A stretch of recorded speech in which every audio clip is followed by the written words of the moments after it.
Got a couple quick questions for you. Number one, where do you think about prospecting in terms of the priority of where you spend your time? How does it stack up against discovery? How does it stack up against negotiation? How does it stack up against closing in terms of the priority for you to get good at in sales? Second question, how do you think about prospecting in regards to when you should do it? Are you thinking it's something first thing in the morning, in the afternoon, when you're not on customer calls, or what people online that say you call at the best time that people respond and answer at? Then the last question I have for you is, how do you think about what prospecting is? Do you think about it as you're selling time, selling meetings, or building pipeline? How do you think about that? And the answer is, if prospecting is your number one priority, both in terms of how you spend your time, how you develop that skill, if it's not the first thing you do to start your day, if it's not the thing that you care most about mastering first as a sales professional, and last but not least, if you're trying to book meetings, you're thinking about prospecting all wrong. And anyone that tells you different is a part of the 99%. And you're not trying to be part of the 99%. You're here because you want to be part of the 1%, right? So stay tuned. I'm going to break these things down one by one so you can have the right mindset going into prospecting, because success is 80% psychology, 20% execution. So let's get your psychology right around prospecting first, then we go into strategy and execution. So number one, prospecting being the number one priority in sales. And I know what you're thinking. Well, I'm an enterprise rep. I was an SDR. I'm working big deals. Guess what? None of that matters if you don't have pipeline. You could be the best closer in the world. If you don't have enough deals to work, it doesn't matter. So prospecting is, always been, and always will be your number one priority when it comes to being a sales professional. If that's not number one, you're not going to be consistently successful month after month, quarter after quarter, year after year. You're going to hope to get lucky. And that's not what elite salespeople do. So that's number one. Number two, it's the most important skill you need to master. Well, you might be thinking, well, what about discovery? Deals are won and lost in discovery. Or coffees for closers. Yeah, all those things may be true. But again, none of that matters if you're not great at prospecting. Remember this. If you know how to hunt, you'll never go hungry. Okay? You might be the worst closer in the world. But if you have 100 people in your pipeline, guess what? You're going to win. If I have 100 deals that I'm running at, and you have 20, and your close rate's double mine, do the math. I win. So it's the number one skill you need to master. And to build on that, just because you were an SDR or BDR, or you were a good prospector selling into the SMB, don't think it's still not a priority for you to get competent in that when you're selling into the enterprise, or something that you have to continue to work on, because prospecting strategies change. But you have to keep thinking about this as a muscle you need to work.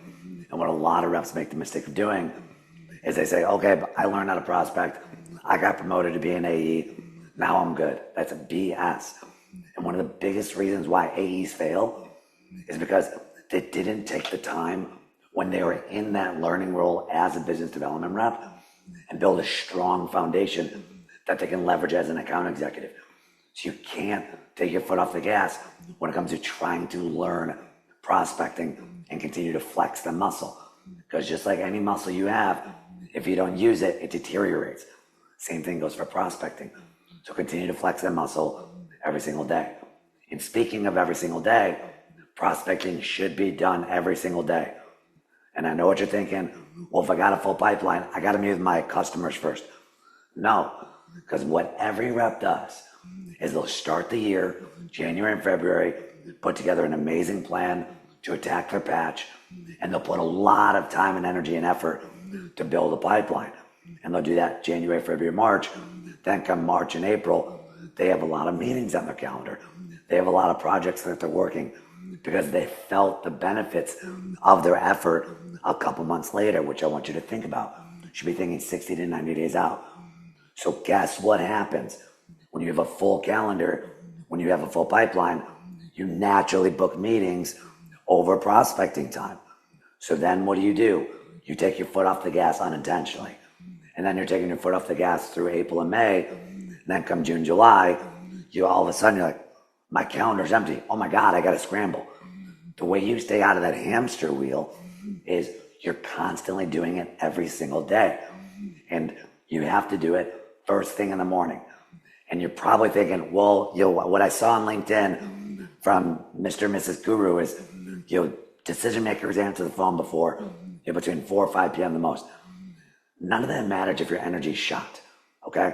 What matters is you do the hardest part of your business first thing in the morning, because 99% of you out there, your energy is highest in the morning, right? Think about it.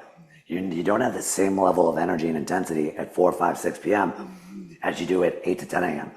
So optimizing your energy and focusing on tackling the hardest part of your business first thing in the morning not only is going to give you better results, because when you connect with someone, your energy is going to be in a better state and you're going to be better equipped to process information actively, have a better conversation, and book more meetings. But then also, you're going to start your day with a win. When you think about tackling the hardest part of your role first thing in the morning, by the time it comes to lunchtime, you're already through the hardest part of your day. And think about what that does for you psychologically, right? So doing it first thing in the morning, it's going to be really important for you to do that and never stop doing it. And a pro tip for you, block your time first thing in the morning towards prospecting. And do not, I repeat, do not schedule customer calls during that time. I don't care if it's the CEO of the biggest deal you've ever worked in your life and they can only meet at 9 a.m., which is your prospecting block. Prospecting trumps customer calls every day, all day. So do not schedule customer calls during that time. Do not schedule your one-on-ones with your managers at that time. You can ask your manager to move them.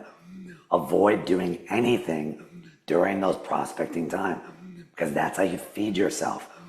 Another quote that my VP told me earlier in my career that I love said, a fat pipeline cures all problems.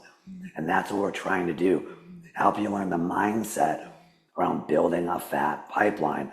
Because if you constantly have a big pipeline, your stress and anxiety is going to drop. And you're not going to be scrambling because you're always working 60 to 90 days ahead when in terms of building your pipe. This is a big thing that helped me continue to be the number one rep in any position that I was at, as well as build multiple high-performance sales organizations. It was always in the fundamentals of prospecting, and that always came first.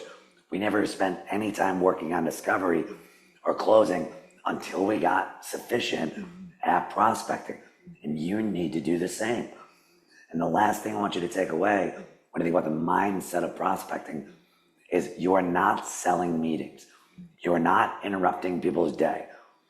What you're doing is you're having conversations. And here's why this is important to wrap your head around. If you think you're interrupting someone's day, if you think my job is to you battle with them to book a meeting, to sell a meeting, you're coming in with tension. And what that's going to come at is it's not going to help promote a better conversation and dialogue. Because that's all we're trying to do in prospecting. Have conversations with people, see if we can help them. And then if so, great. We could schedule follow-up calls. But if not, no worries. But if you're coming in with this mindset like I have to book meetings, it's going to come off as that desperation. And then you're going to be battling in all your conversations. But if you can approach it with a tonality and mindset of, hey, I'm just trying to have a conversation with you, it's going to produce better conversations. And guess what happens when you have better conversations? You're going to book more meetings, right? So never forget, just to recap, prospecting is the number one thing. It's more important than discovery, more important than negotiation, more important than any other part of your career. It's something you never take the foot off the gas. You always flex that muscle. You do it every single day, and you should be doing it first thing in the morning while your energy is fresh. And if you do that, and you focus on just having conversations with people, you're going to see consistent success time and time again. So, hope this is helpful. My name is Justin J. Johnson, founder and creator of the Beautiful Savage Sales Academy. I want you to use this. I want you to implement it. I want you to burn it down and let me know how I can be helpful. I'll see you in the next video.